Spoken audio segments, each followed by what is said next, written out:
کومه واقعه په دې نیوزیلند کې وشوله دوه جوماتونه یو ته مسجد النور او یو مسجد لینوډ دا دوه جوماتونه نیوزیلند د دنیا هغه ملک دی چې دا ړومبی سر دی تاریخ چې کله بدلیږي تاریخ د ړومبی د نور سیره دا په نیوزیلند باندې پرېوځي د تاریخ آغاز د ورځې د ډیټ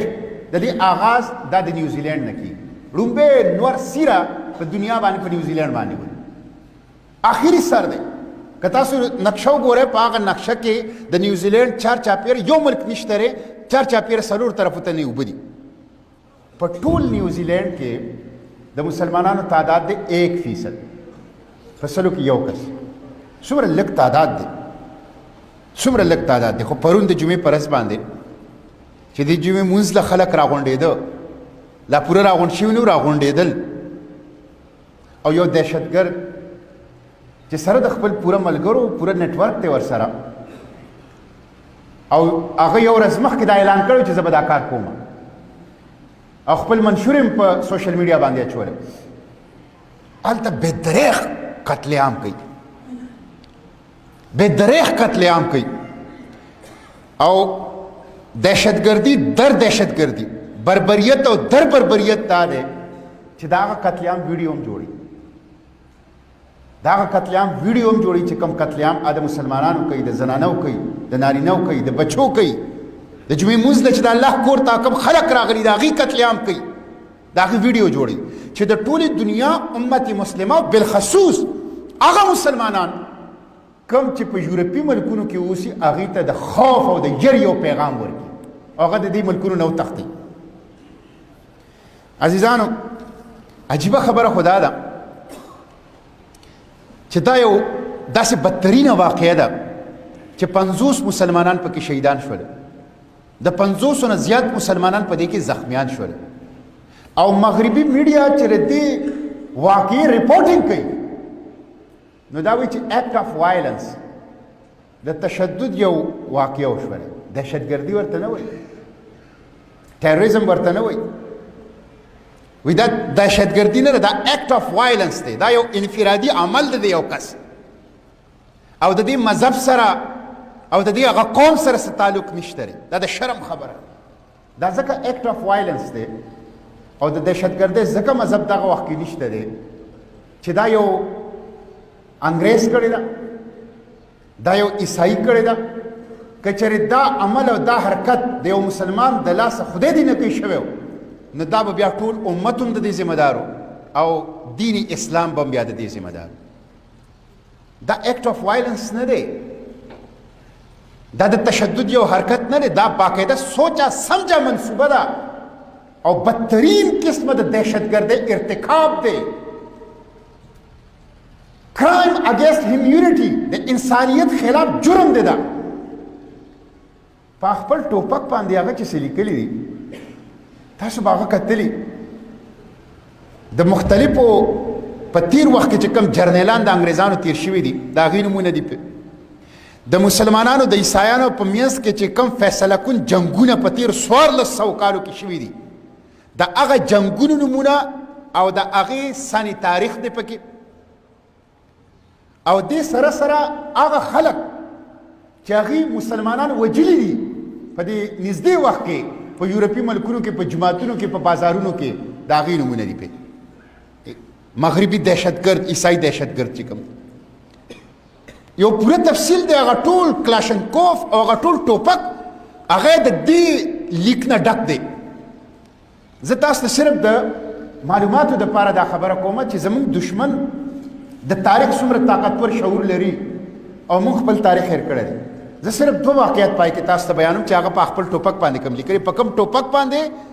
چې زموږ 50 میندې خویندې بچي شهیدان کړه د 50 نه زیات مسلمانان زخمیان کړل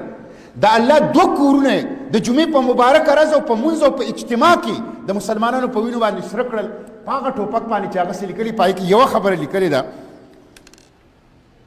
یو نوم یې لیکلی دی ټورس او ورته یې لیکلي 732 عیسوي ټورس یا فرانسیسي کې ورته تور وایي دا چې کله ته د سپین نه فرانس ته داخلېږي نو د فرانس وړومبی وړوکی غوندې ښار راځي تورس انګریزي کې ورته ټورس وایي چې کله ته د سپین نه فرانس ته داخلېږي نو دا د فرانس وړومبی سرحدي وړوکی غوندې ښار دی او 732 کې دغلته یو جنگ شوی دی د مسلمانانو او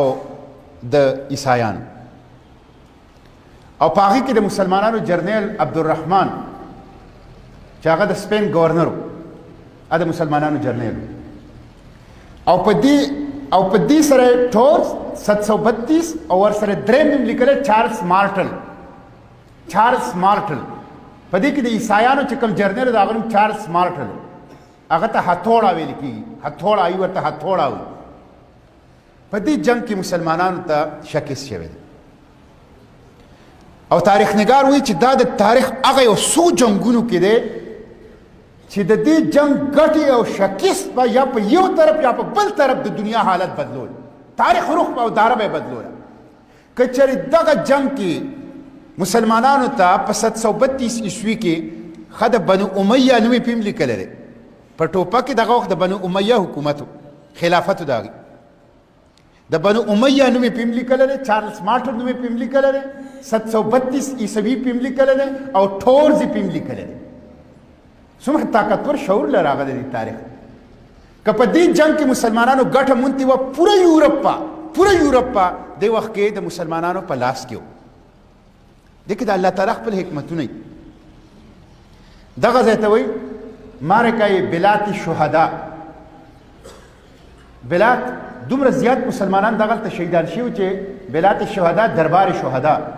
هغه ځای ته دربار شهدا وي او تاریخ نگار وایي چې هغه ځای ته لاړ شي اوس هم د التره د قرآن پاک تلاوت راځي صحابو پکې تابعینو پکې تبع تابعینو پکې د امت د دې تاریخ صالح ترین خلکو چې دا د سپین نه فرانس ته داخلېږي او په هغه ړومبي ښار کې په جنګ کې مارکه کې شهیدان شوي په هغه ځای کې دفن دي دا هغه ته دا تاریخ یاد او دی په هغه تاریخ باندې روان دویمه خبره یې لیکلې ده خلافت عثمانیه او 1683 عیسوي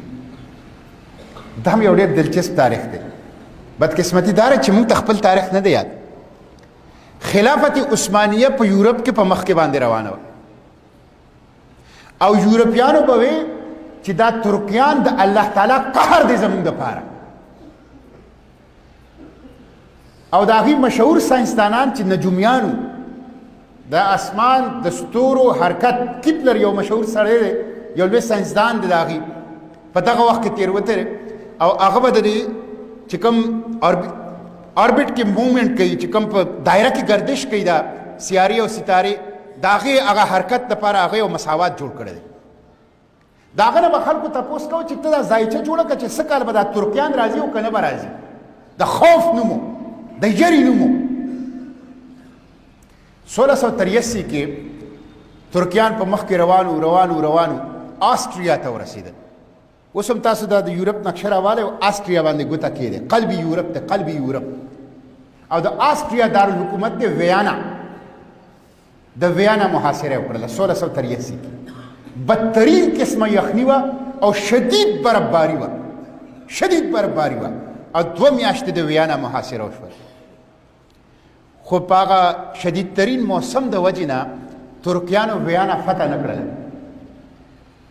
او بغیر فتح نه واپس راله او دا په تاریخ کې په لومبي ځل شو چې ترکیانو فوج ایستلی یورپ ته یو مارکې ته او بغیر د ګټې نه واپس راله د دې نه مخکې داسې نه شي په لومبي ځل ترکیان یو فوج بغیر خپل ملیټري ټارګټ حاصلولو نه بغیر واپس راغی ویانا فتح نه شوله او تاریخ نگار وایي چې دا آخري فوجي پیشرفتو د ترکیانو په یورپ کې د دې نه پس د یورپ پیشرفت شروع شو او د ترکیانو پسپایي شروع شو د امریکې یو مصنف دی هغه یو کتاب لیکلی دی واټ وینټ رانګ د ویانا په دې محاصره باندې دشمن ډېر خبر دی زموږ نه دا څه چلو شو واټ وینټ رانګ مطلب دا څه چلو شو دا ولې داسې وشو مونږ خو به چې کله محاصره وکړه ګټه به مو کوله مونږ به چې کله جنګ ته ووتو ګټه به مو کوله دا په ویانا کې 1683 کې څه وشو چې مونږه ویانا فتح نه کړله ګټه ونه شوله او هغه فتح مو چې نه کړه د هغې نه پس دشمن اډوانسمنټ شروع کړو او زمونږه پسپایي شروع شوله. نو هغې کې هغه لیکلي دي چې کله به د یورپ د بادشاه او د ترک زمونږ په دې وطن کې اوس هم د ځینې خلکو نومونه دي سلطان روم. سلطان روم به د ترک بادشاه ته وي. د ترک د بادشاه د خلافت عثمانیه به چې کوم خلیفه او د یورپ د حکمران د هغه په منځ کې به چې څه معاهده کېده نو لفظ سلطان به صرف او صرف د ترک حکمران استعمالو. د دې باندې پابندي وه چې د یورپ یو بادشاه به ځان ته سلطان نه وایي. دې پې پابندي لګولې وه چې څومره سرکاري خط و کتابت کېږي او څومره د دوو ملکونو معاهدې کېږي نو سلطان لفظ به صرف د خلافت عثمانیه د خلیفې دپاره استعمالیږي. د یورپ یو بادشاه ته دا اجازت نشته چې ځان ته سلطان وي. هغه داسې واړه واړه راجاګان دي،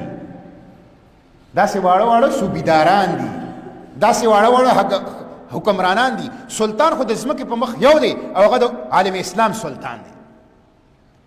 د 1683 د ویانا د محاصرې نه پس پړومبي ځل په سرکاري خط و کتابت کې د یورپ د بادشاه دپاره لفظ سلطان استعمال شو. لفظ سلطان پړومبي ځل استعمال شو. دا وی ایکټ اف وایلنس، دا ایکټ اف وایلنس دی. دا خو هغه ته پوره تاریخ ازبر دی، دا خو هغه پوره تاریخ سکلی دی او هغه پوره تاریخ هغه د خپل کلاشنکوف د دواړو غاړو ته کوم لیکل کړي دي، د هغې په میګزین باندې، د هغې په بټ باندې، د هغې کلاشنکوف باندې، هغې دواړو طرفو ته دا تاریخ په هغې باندې مرتب کړی دی او ځان هغه تاریخ سره تړي، ځان هغه تاریخ سره وابسته ګڼي، ځان د هغه تاریخ یو تسلسل ګڼي. وی دا ایکټ اف وایلنس دی. دا خو یو منظم منصوبه بند دهشتګردي ده چې تاریخي جړې لري د اسلام خلاف د نفرت. اسلاموفوبیا څه ته وایي؟ اسلاموفوبیا دا د انګریزۍ نوم دی او د اسلاموفوبیا مطلب دا دی چې د اسلام خوف دی، خوف یره ده د اسلام او د اسلام د خوف او د یرې د لاسه د اسلام خلاف پروپیګنډا وکړه. دا د مدرسو خلاف چې پروپیګنډا را، د جومات خلاف پروپیګنډا را، ختم نبوت او ناموس رسالت قوانینو ته ډسکریمنیټ ولاوي، امتیازي قوانین ورته وي، وی د بشري حقوقو خلاف دي. دا د شریعت سزاګانو ته چې نعوذ بالله د ظلم سزاګانې وي، دا ټول اسلاموفوبیا ده. دا چې په یورپ کې جرمانه ده او چې کله 3 ځله جرمانه شوې نو په 4م ځل د شهریت ده کې په برقه باندې پابندي ده، په برقه پابندي ده او یو ځل جرمانه، بل ځل جرمانه، په 3م ځل جرمانه، په 4م ځل به شهریت ختمېږي، ځي به د یورپ نه. دا د برقې نه خوف. ته وایې زه د بشري حقوقو خلاف، د بشري حقوقو علمبردار یم، ته وایې ما سره جمهوریت دی، ته وایې ما سره انساني قدرونه دي، ته وایې زه طاقتور یم. د یو برقې نه دومره خوف دی، د یو برقې نه دومره یره ده چې په هغې 3 ځله جرمانه او په 4م ځل شهریت کینسل کول. دا اسلاموفوبیا ده، دا د اسلام خوف دی.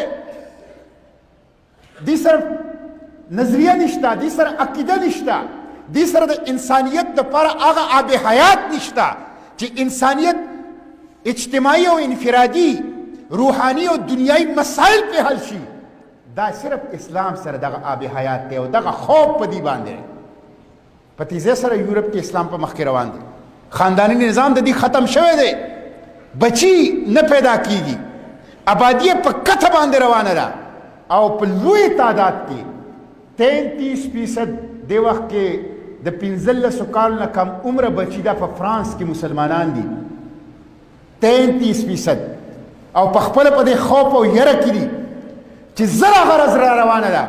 چې بغیر د جنگ نه، بغیر د توپ نه، بغیر د یو ګولې فایر کولو نه به یورپ د اسلام په غېږ کې ورپرېوځي. دا په خپله وایي د هغې دانشوران، دا د هغې پوهان خلک وایي چې اسلام داسې په تیزۍ سره را روان دی، داسې په تیزۍ سره د اسلام جړې خورېږي په یورپ کې چې بغیر د توپ نه، بغیر د جنگ نه، بغیر د وینې تویولو نه به یورپ د اسلام په جولۍ کې ورپرېوځي. دا اسلاموفوبیا ده، دا د اسلام نه خوف دی او د دې خوف د وجې نه دا اقدامات کېږي.